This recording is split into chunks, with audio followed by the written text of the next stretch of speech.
Darkness is the absence of light, and a candle that burns in the darkness stands out like a beacon.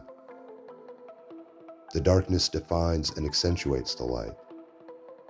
The concepts of light and dark wouldn't exist if it was always light or if it was always dark, in the same way that we would have no concept of temperature if it never changed. One of the most important distinctions we can make is between what we know and what we don't know, because our minds are fueled by the questions we ask, and we don't ask the question if we believe that we already have the answers. My goal is to give you a new perspective, a new way to look at the world around us and the role we play in it.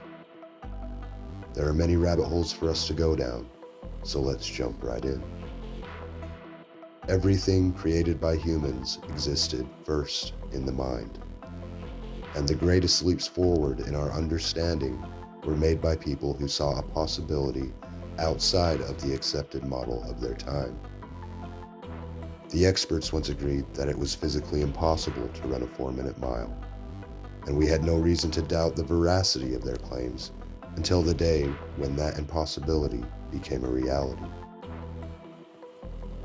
What we believe shapes our personal reality, which includes what we believe is possible and what is not. Beliefs are something we create, and there is a process to that creation. Today, we will go over some evidence that paints a picture of what is possible for our minds, which will give you the opportunity to observe your thoughts from within this context. The idea of the placebo effect was proposed in 18th century psychology.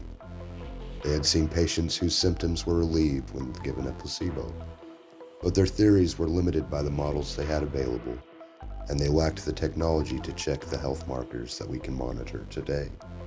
The idea didn't become prominent in the medical field until the 1950s, when a prominent evaluation was published that came to the conclusion that this pattern was significant, and that it was an indication of the brain's role in our physical health. Modern testing has shown a corresponding change in the biology of the patients affected by a placebo, and those changes often mirror the effects of the medicine the patient thought they were given. The treatment they received had no effect in and of itself. The changes were created internally by their own body.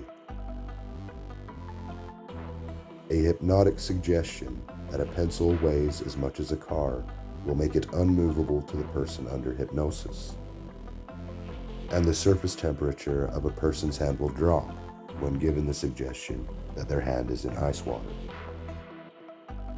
A person that believes that a finger is actually a hot poker will experience pain and even physical marks if that finger touches their skin. These examples all show that our state of mind has a measurable effect on our physical body. The effects are not just in our minds.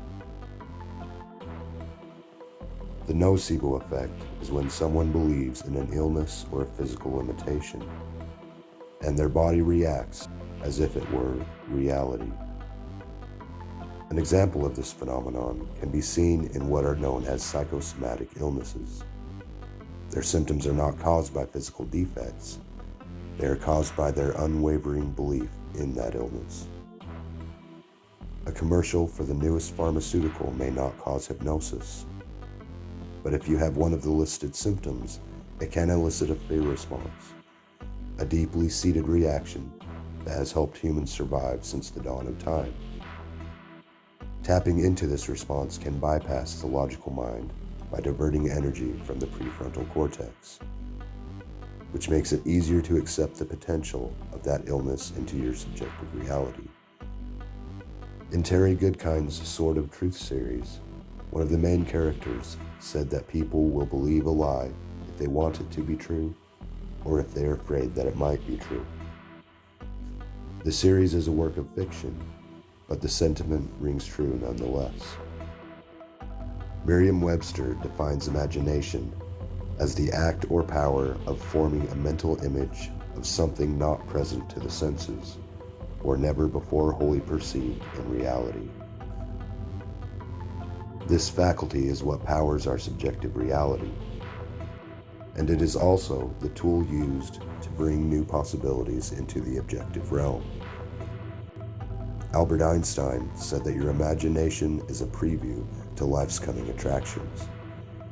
And Nikola Tesla built his inventions with every minute detail in his imagination before ever putting the design onto paper. Those inventions are proof that we can influence objective reality through the use of our imagination. He created the full working models in his mind, so the inventions themselves are physical copies of the original. This fact has profound implications about the relationship between our imagination and the physical world.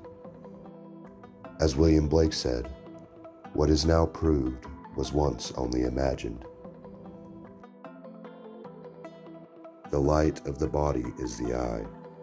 If therefore thine eye be single, the whole body shall be full of light. What is the eye, if not what we know as our imagination? And what is the light and darkness, if not our beliefs? Or in other words, the lenses we look through to see the world. Beliefs could be explained as the experience of thoughts that are in line with the possibility. Another way of saying, an eye that is single. If you believe the world is a terrible place, that is the world you will see, and that is the world you will consciously inhabit. So, as Jesus says in Matthew 6:23, "If, therefore, the light that is in thee be darkness, how great is that darkness?" Can you imagine a world where we are all free and prosperous? And if you can, will you?